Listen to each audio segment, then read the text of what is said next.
નમસ્કાર. ગુજરાત રાજ્યના આંગણવાડી કેન્દ્રોમાં ફરજ બજાવતા આંગણવાડી કાર્યકર બહેનો, આંગણવાડી તેડાગર બહેનો તેમજ પ્રાથમિક આરોગ્ય કેન્દ્રોમાં ફરજ બજાવતા આશા વર્કર બહેનો, આપ તમામનું સ્વાગત છે આપણી આ સહિયારી યુટ્યુબ ચેનલ એટલે કે ન્યૂઝ વિથ ભાવેશમાં. તો બહેનો, વાત કરીએ તો આંગણવાડી પગાર વધારો 2025. તો હવે આંગણવાડી કાર્યકર બહેનો જેમ આશા વર્કર બહેનોને પણ મળશે 24,800 રૂપિયા પગાર? પ્રશ્નાર્થ છે. તો વડાપ્રધાન નરેન્દ્ર મોદીના જન્મદિવસે કરવામાં આવી હતી આ માંગ. તો બહેનો, ગઈકાલે આપણા દેશના વડાપ્રધાન નરેન્દ્ર મોદીનો જ્યારે જન્મદિવસ હતો ત્યારે આશા વર્કર બહેનો દ્વારા પણ જે આંગણવાડી કાર્યકર બહેનોના અને તેડાગર બહેનોના જે પગાર વધારાનો ગુજરાત હાઈકોર્ટે આદેશ આપ્યો, તેવી જ રીતે આશા વર્કર બહેનોએ પણ માંગ કરી હતી કે અમારો પગાર પણ 24,800 રૂપિયા કરી આપો. તો આ માંગ કઈ જગ્યાએ કરવામાં આવી હતી અને કેવી રીતે માંગ કરવામાં આવી હતી તેની તમામ આજના વિડીયોમાં આપણે વિગતવાર ચર્ચા કરવાના છીએ, એટલે વિડીયો તમે ખાસ અંત સુધી જોઈ લેજો. અને હજી સુધી આપણી આ ચેનલ તમે સબસ્ક્રાઈબ ન કરી હોય તો ડેઈલી આવી જ માહિતીઓ જે તમારા માટે અગત્યની હોય, આંગણવાડી કાર્યકર બહેનો, આશા વર્કર બહેનો અને તેડાગર બહેનો, તમામ વિગતો તમારી અગત્યની માહિતી માટે જોવા માટે આપણી આ ચેનલ સાથે અત્યારે જોડાઈ જજો અને આપણી આ ચેનલને સબસ્ક્રાઈબ કરી નોટિફિકેશન બેલ પણ ઓન કરી લેજો, જેથી કરીને જ્યારે પણ આપણે વિડીયો બનાવીને મૂકીએ ત્યારે સૌથી પહેલાં તમને મળી જાય અને તમે માહિતગાર થઈ શકો. તો શરૂ કરીએ આજનો વિડીયો. તો વાત કરીએ તો આશા વર્કર બહેનોના કલેક્ટર કચેરી બહાર દેખાવો, તો કાયમી નોકરી અને ફિક્સ પગાર ધોરણની માંગ તેમજ ધારાસભ્ય જિગ્નેશ મેવાણીની આગેવાનીમાં આવેદનપત્ર પણ આપવામાં આવ્યું હતું.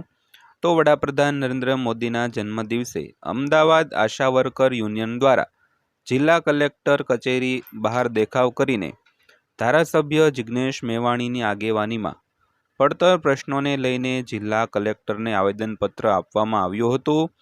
તો આવેદનપત્ર આશા વર્કર બહેનોએ પડતર પ્રશ્નોના ઉકેલની માંગ કરી હતી.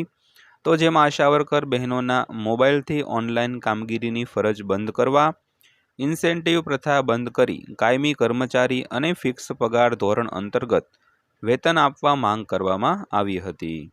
તો વાત કરી તેમ અમદાવાદ ખાતે ધારાસભ્ય જિગ્નેશ મેવાણીની સાથે રહીને જે આશા વર્કર બહેનો છે પોતાની જિલ્લા કલેક્ટર કચેરી બહાર દેખાવો કરવામાં આવ્યા હતા અને આવેદનપત્રો પણ આપવામાં આવ્યા હતા. અને બહેનોની માંગ હતી કે આશા વર્કર બહેનોના જે મોબાઈલથી ઓનલાઈન કામગીરી છે તેની ફરજ છે તે બંધ કરવી, તેમજ ઇન્સેન્ટિવ પ્રથા બંધ કરી કાયમી કર્મચારી અને ફિક્સ પગાર ધોરણ અંતર્ગત વેતન આપવા છે તે માંગ કરવામાં આવી હતી. તો આશા વર્કર બહેનોએ આ ફરજિયાત આ જે દેખાવો છે તે કર્યા હતા અને પોતાની જે ફરજ અને મતલબમાં ઇન્સેન્ટિવ પ્રથા છે તે બંધ કરવા, તેમજ કાયમી અને ફિક્સ પગારની અંતર્ગત જે પણ કંઈ કાર્યવાહી છે તે બંધ કરવા માટે એક આવેદનપત્ર છે તે આપવામાં આવ્યું હતું. તો વાત કરીએ તો આરોગ્ય વિભાગના પાયાનું કામ આશા વર્કર બહેનો દ્વારા કરવામાં આવે છે. તો જો આંગણવાડી બહેનોના પગારમાં વધારો કરવામાં આવ્યો હોય તો આશા વર્કરોને અન્યાય કેમ?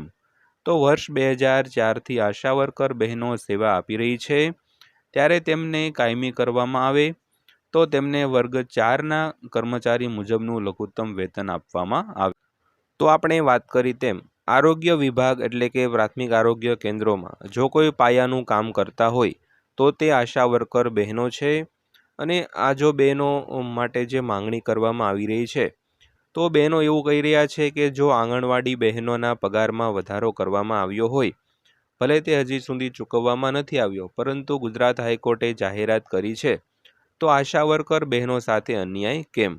અને 2004થી આશા વર્કર બહેનો છે તે સેવા આપી રહી છે, તો તેમને કાયમી કરવામાં આવે અને વર્ગ 4 કર્મચારી મુજબ તેમનું લઘુત્તમ વેતન પણ આપવામાં આવે. તો આ બધી માંગણીઓ છે તે આશા વર્કર બહેનોએ પોતે છે તે કરી છે. ત્યારબાદ જો વાત કરીએ તો મહારાષ્ટ્ર છે, આંધ્રપ્રદેશ, મધ્યપ્રદેશ, પંજાબ, તેલંગાણા, ત્રિપુરા, કેરાળા જેવા જે રાજ્યો છે તેમાં આશા વર્કર બહેનોને ફિક્સ વેતન અને ઇન્સેન્ટિવ આપવામાં આવે છે.